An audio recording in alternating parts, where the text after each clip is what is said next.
ginagawa yun? Tagal na po ako may kapangyarihan. Hindi ko po alam. Tinago ko lang sa inyo. May problema, Inigo. You're not going to marry Romana. Hindi ako papayag. Hindi ko po papakasalan si Romana. Dahil si Crisanta, ang babaeng papakasalan ko. Elvira, paano mo nagawang baliktarin ang lahat? Paano biglang ako na ang gusto ni Inigo at hindi na si Romana? Nakita kong hindi nainom ni Inigo ang alak ni gayon.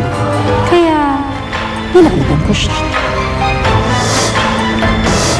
Sigurado po ba kayo na nandyan si Crisanta?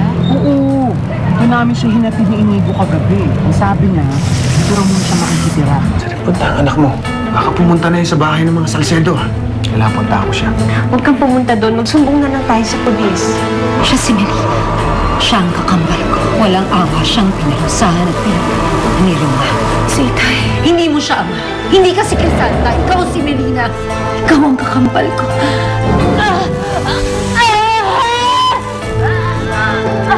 Si Romano, ano nangyari? Sir, bulilyaso po. Crisanta. Hindi ako si Crisanta. Ako si Melina. Melina. Saan po huwag mo sabihin yan?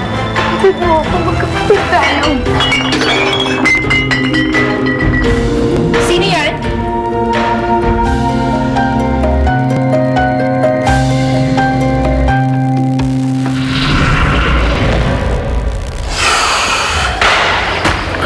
Bunch of morons! Boss, sandali. Bago kayo magwala, makinig muna kayo. Sir, ang kwento sa akin ng bata natin, nabaril niya talaga si Romano. Tinira niya talaga si Romano. Sunod-sunod nga daw yung bira ng baril at saka nagbahagis pa ng granada. Pero di daw tinablan ng bala.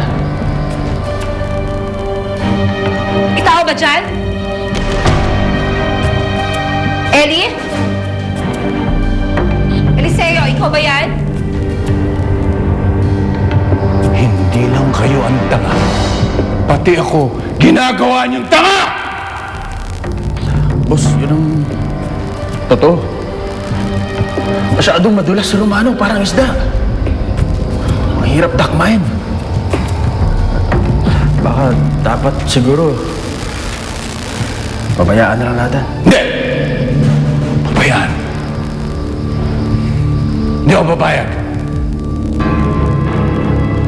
Hindi ako papayag. Hindi pa tapos ito. Hindi matatapos ito. Hindi ko nakikita luluhod si Romano sa harap ko.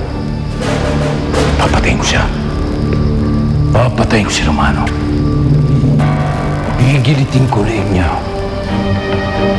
Susunugin ko siya. Durugin ko yan. Get out of my face.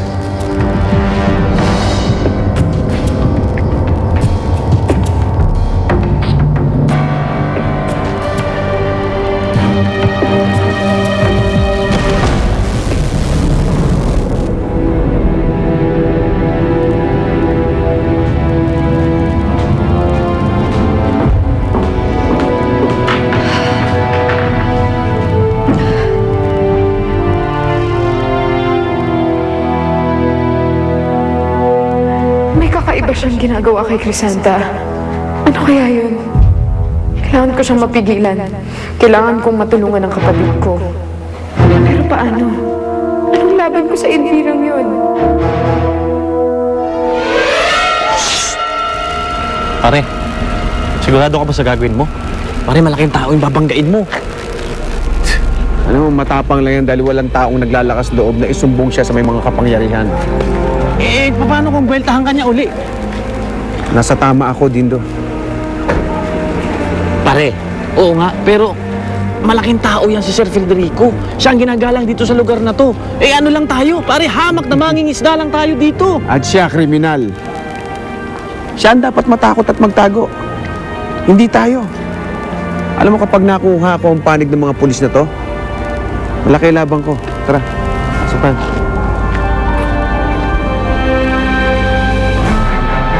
Huwag sisigang marinig ka ni Mama. Di ba hindi ka naman po namin pinapasok dito, ha? Paano ka nakapunta dito? Alam mo ba,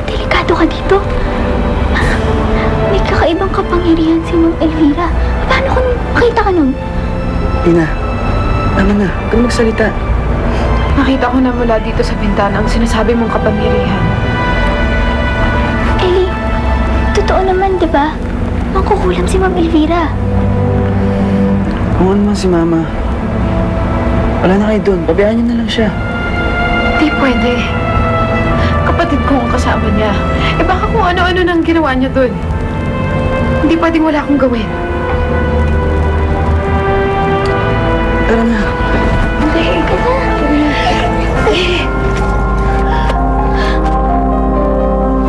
Pare, ano ba sasabihin mo? Baka pwedeng practicein mo na natin. Sasabihin ko lahat. Lahat ng mga inutos niya sa akin. Yung pagpatay niya kay admin, yung ginawa niya sa mag-iina ko.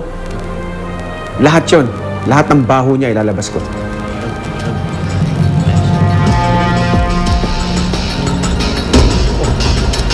Si Federico. Ha? Halika na. Halika na, halika na.